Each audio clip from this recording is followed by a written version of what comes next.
The Office star Jenna Fischer doesn't even have to try to keep a low profile. During a conversation about the paparazzi on a recent episode of Fisher's Office Ladies Rewatch podcast, the actress who played Pam Beesly said, "I can go a lot of places. I really fly under the radar, and I always have. I don't know if it's some special gift or something." Fisher explained that she's in fact so undetectable to the paps. One didn't recognize her even after crashing his car into hers. "I was once rear-ended by the paparazzi who were chasing Christina Ricci," Fisher recounted. "I had to get out of my car and exchange information with them, and they never took my photo. That's how invisible I am to that world."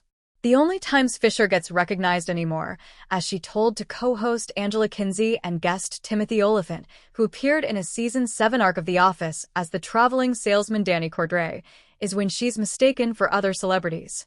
She doesn't get Ricci, but I would get Amy Adams and Isla Fisher. She continued, "Amy Adams and I were both at the party.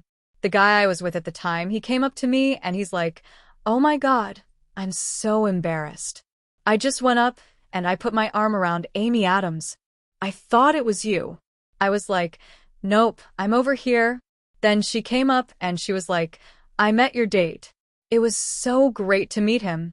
Fisher starred in the full series run of The Office, from 2005 to 2013. During that time, she was nominated for Emmy Awards, graced the covers of magazines, and was broadcast into living rooms around the world on a weekly basis. Still, comparisons to the red-headed Adams and Fisher haunted her. The actress revealed on a December episode of Office Ladies that Adams almost wasn't cast in her small role as Katie Moore in several early episodes of the NBC comedy because the casting department thought they looked too similar. There was this concern that Amy and I looked too similar. And I guess one of the writers even said, "I'm sorry, we can't cast her. She's like Jenna 2.0, Fisher explained. So they got cold feet and they cast someone else. But when it didn't work out, they decided to cast Amy and just lean into the fact that she and I looked similar because that wasn't the idea behind the role at first. Eventually, the writers leaned into Fisher and Adams' similarities, toying with the idea of a romance between Katie and Jim, John Krasinski, Pam's then-crush and future husband.